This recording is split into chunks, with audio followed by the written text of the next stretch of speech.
Steve Bowers welcoming you to a special forum concerning the Board of Education, the race for District 3. This is a joint presentation with the Chamber in Jackson and with E+ TV6. Our two candidates that are with us, incumbent Wayne Arnold, and he is being challenged by Debbie Gaugh, and it's a pleasure to welcome both of them to this telecast. And first of all, appreciate you very much being willing to participate in this. One thing I do want to clarify, this is District 3, which if you're running for county office, you know where District 3 is to get from both of you how you describe this district when people ask you, Wayne and Debbie, Wayne, what is District 3 or what does it encompass? District 3 is a pretty diverse, wide area.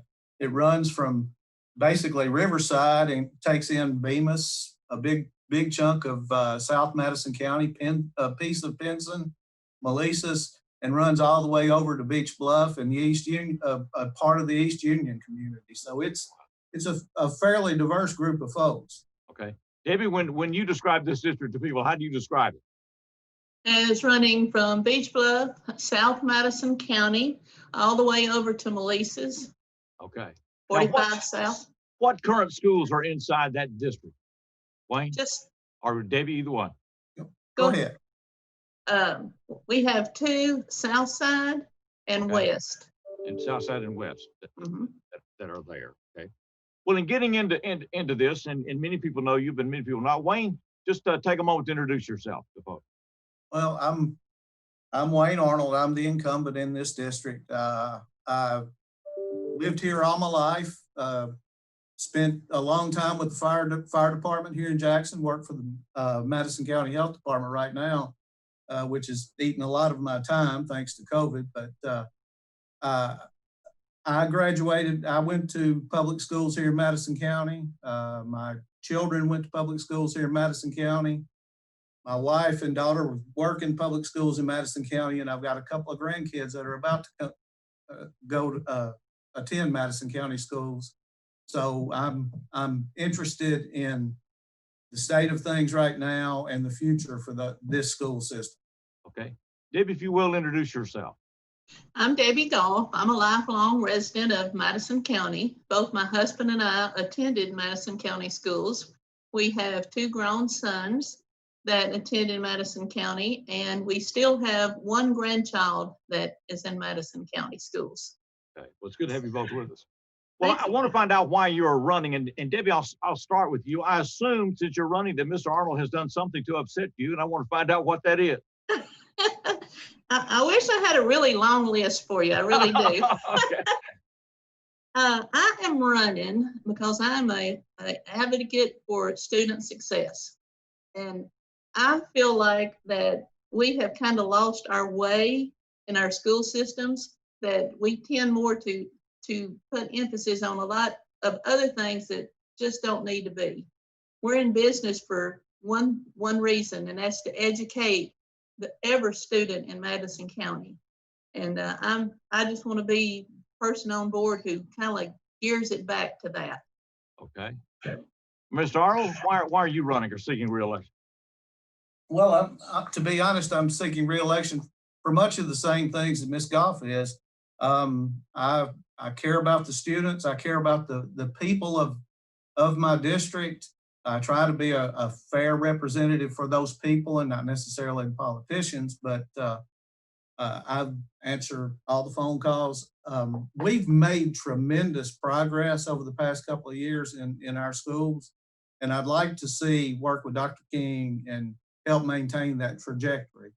All right. Debbie, when you talk about student success, what do you feel is not happening that needs to be? I think one of the biggest things that I think is we need more money going towards actually the curriculum, and actually I know that we have some students that are in more need of personal counseling. I'd like to see more counselors in the school to help our students that are struggling. We all struggle at something from one point or another. That's nothing to be ashamed of, but we need to be on top of it. We need to catch it long before it ever gets to upper school or middle schools.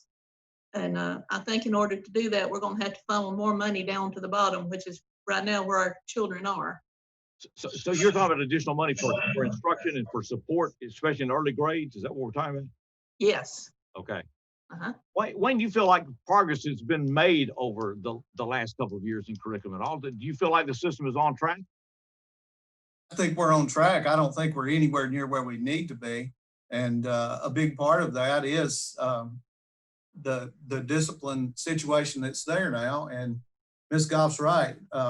We do need to add more social workers into the system. Excuse me. We had funding in the budget this year from the governor statewide to increase guidance counselors and social workers.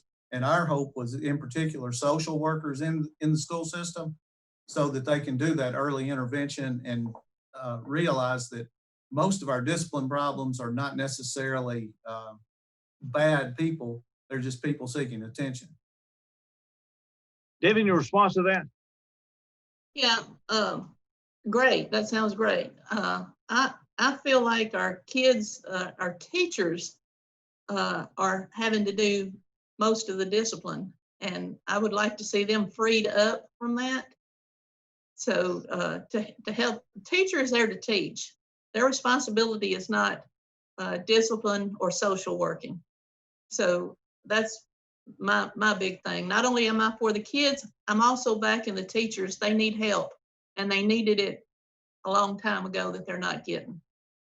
In talking to people, and I hear about discipline a lot, and for both of you, and I don't know, school is being asked. I mean, we used to not, we're doing breakfast and lunch. We're doing many things through schools now, counseling and other things that were not a part. Of course, I've been out of school longer than y'all been alive, probably, but it, it is a different society out there, and I hear people crying out for discipline. Wayne, is there something else that can be done to bring discipline within the schools in absence of parental support and involvement? Well, I'm a firm believer that we need to develop a discipline policy and stick with that policy, that lays out a guideline for what we're going to do, what's going to happen with, limited exception, and stick with that. Instead, we've kind of, much like we used to do with curriculum, we've floundered from system to system and what's going to happen here and there, and nothing has been done consistently long enough to document whether or not it's working. Is there an entity within the Board of Education that's responsible for formulating that? Well, the board does policy. That policy would be created by the school system itself.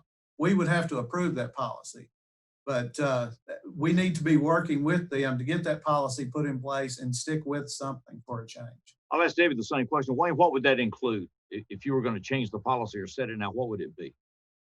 I think it would be, I too think it should be wrote out a policy that states just what we expect of them and what will happen if they go over that line. We can't afford to have kids and the students who in the classroom who throws temper tantrums and slings desk.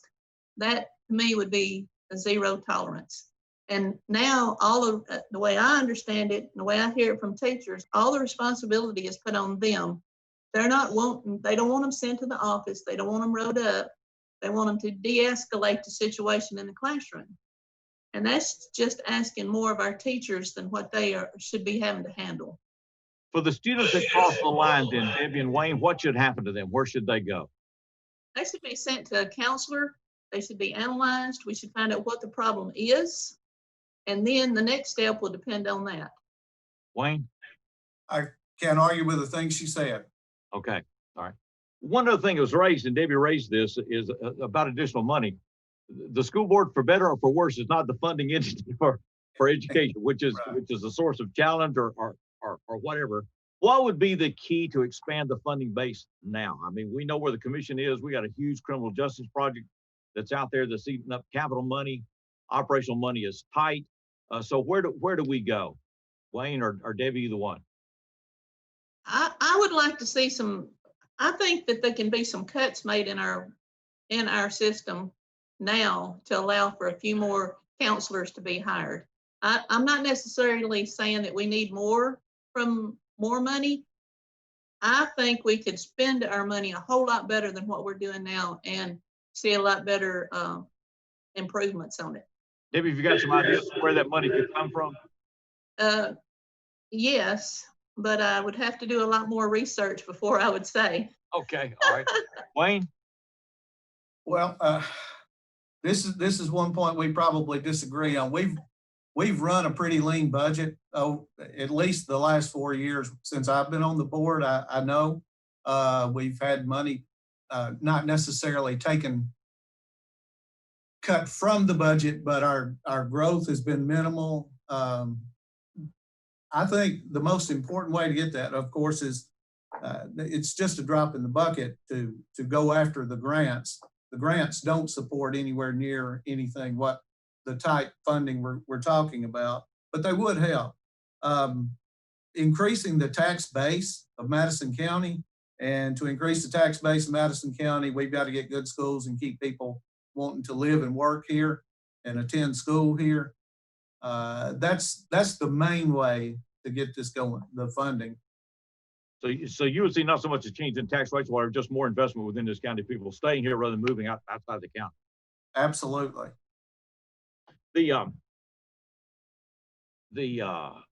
Well, as far as the funding, we'll look at. We're about to reopen schools.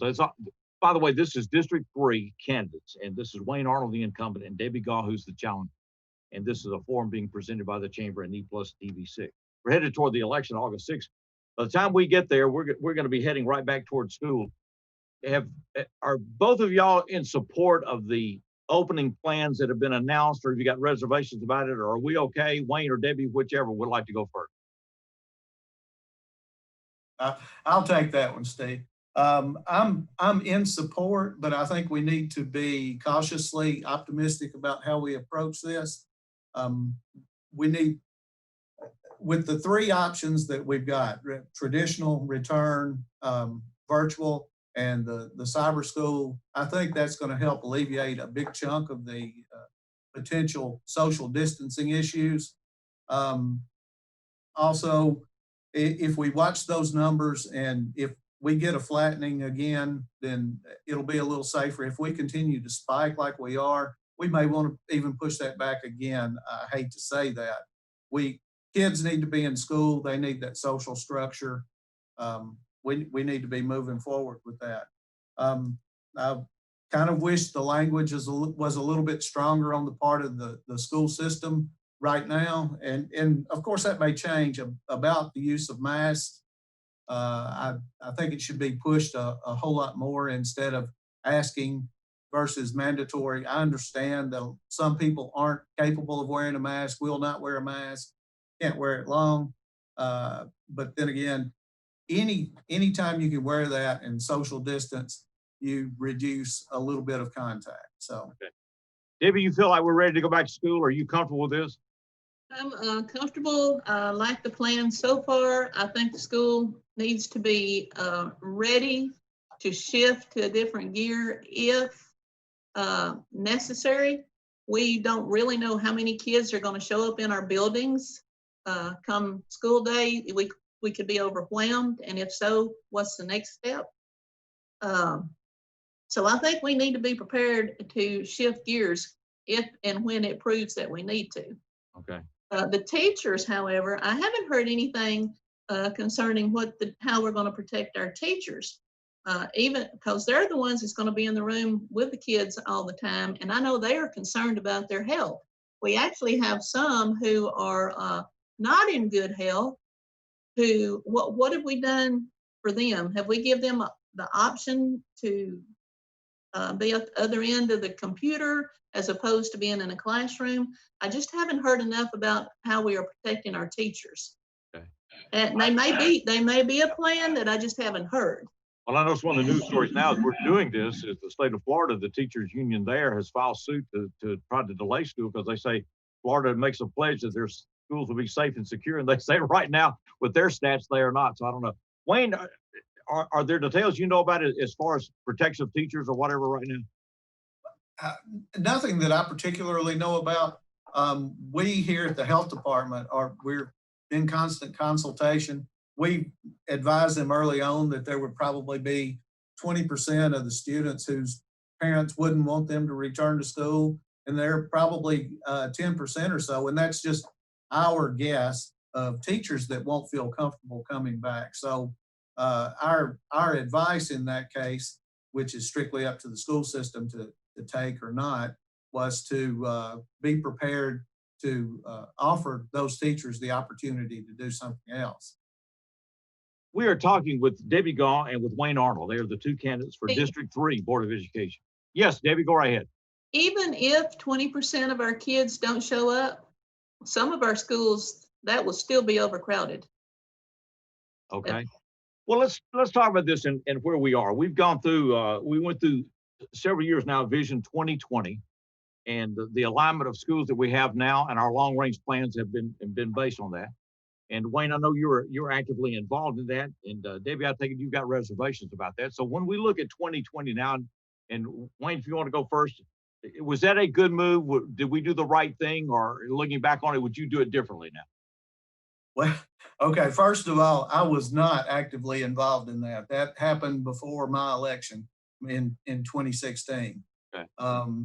I was an opponent of, and still am an opponent of what occurred with Vision 2020. I sought to do whatever I could to not necessarily reverse it, but to change it. And I feel like that when we brought Dr. Eric Jones on board and we had his 10-year long-range plan, Vision 2020 basically went out the window. I mean, there were schools that we were never going to be able to open back simply because, well, one was given to another county department. One has sat out there empty for so long. There's actually two now have been put back into service. One of those is still a viable option. Which one is that? Melissa's is still a viable option. It would take a lot of money to get it back up back to code, but it's still a viable option except for the historic front part. What was wrong with Vision 2020, Wayne, as far as its formulation? I don't think that Vision 2020 took into consideration the idea of community schools as much as it should have. We didn't consider the communities that those schools were in fairly, any of those. All right, Debbie, you're talking. Yeah. Well, we had another older school that probably should have been shut down versus some of the others. So which one was that, Wayne? Well, Pope needed to be redone years and years and years ago. Okay. All right, Debbie, when you look at all this and you talk about some of our campuses are overcrowded right now, where do we go wrong and what would you like to see happen? We went wrong by shutting down two perfectly good schools that was high test scores and no discipline problems, and the kids were well taken care of when they were in their communities. Some of them now have to travel 30 miles round trip to get to and from school. Which schools are those, Debbie? Beach Bluff, and the kids that's having to travel so far is from 5 Points, which is our district, mine and Wayne's district. And I haven't heard anybody say anything about that or bring that up. And yeah, you hit a sore spot with me on the Vision 2020. Everything that we the people were concerned about has come full circle, and that is the problems we're fighting now, such as the man-made overcrowding in the north part of Jackson. That should never have happened. That's man-made 2020 problem. And now that we've got that problem, they're hollering for new schools. Well, we're not in a financial position to build new schools. Okay. So now what? Are so man-made in what sense? That we closed schools that we didn't need to close? Yes, sir. You closed them and you sent them all out north, and now they're overcrowded. That was a problem we saw from the very beginning. That was a problem that we mentioned from the very beginning, and we were told, no, no, no, no. We actually was told them, you'll have to build another school if you move all our kids out there, and it was, no, we will not. But now, look at history. All you got to do is, look back, you'll see. Okay. That's Wayne, is what Debbie right about that, or is that skewed or off point here? Well, she's right to some degree about that. There was the overcrowding at Pope and Thelma Barker was on its way regardless. But yeah, she's absolutely right. Now, as the test scores and the lack of discipline problems in those buildings, I agree completely.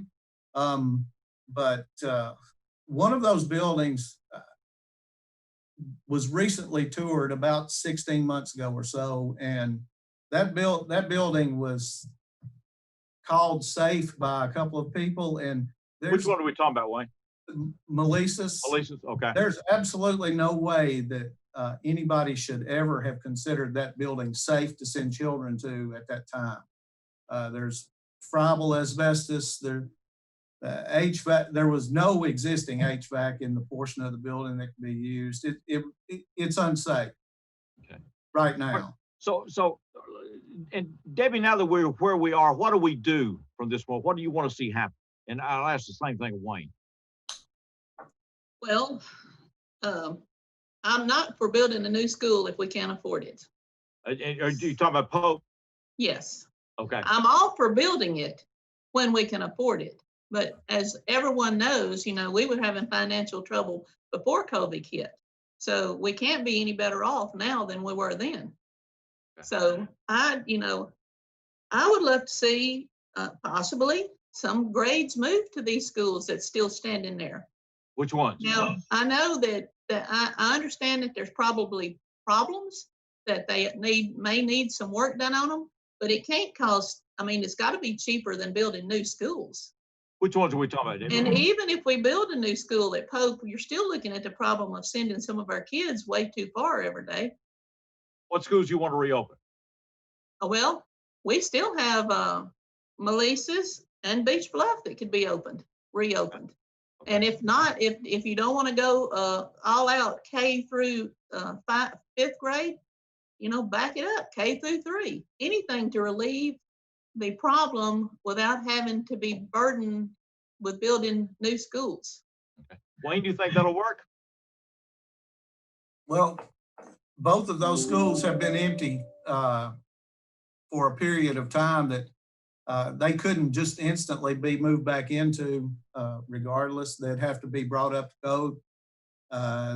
That both pretty cost prohibitive to do that. So yeah, it could work. It would almost be cheaper to build a new building than it would be to go back in and bring both of those buildings up to code. So what would be the solution then, Wayne, as far as you see it? Well, part of the solution's already on the way, considering the opening of Madison, or the building of Madison and the building of JCM through the public-private partnership. That the opening of the JCM is going to remove some of that burden off of that central cluster, which will remove some of the burden off the north. I think we're on the right track already. We've got some available space already. We just need to put folks where they need to be. So the long range plan, in your view, then would be to do what? Well, to finish out Pope, or? Yeah, well, ultimately we need to build that building out there because we're woefully overcrowded at Pope and Thelma Barker, and that's the oldest. Well, it will be the oldest school in the system, and it's in pretty bad shape. It's landlocked. It was promised to be a K-8 by somebody before me, and there's no room where it's at to do that. Wayne, is it feasible to reopen Beach Bluff and Melissa?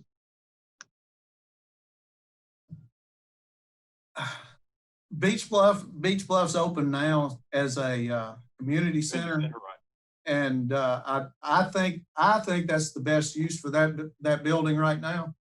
Melissa's it would be very expensive. It was going to cost us $4 million to put 5 classrooms in that building for pre-K. Debbie, what do you think? Is that the best route to reopen Melissa's and Beach Bluff? I agree with most of what he says, but how does any of his plan help our district? I failed to hear anything about what would help our district. I'm all for the new JCM that's being built and the new academic, but I hadn't heard anything concerning the south part of Madison County. Okay, Wayne? Well,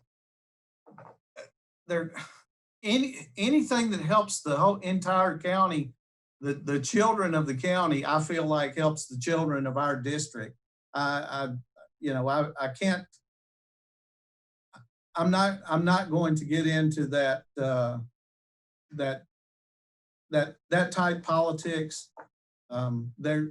We should be in this with a heart for the children and what's best for the kids. Ultimately, all the kids. It's like Debbie opened up with, every child. So, I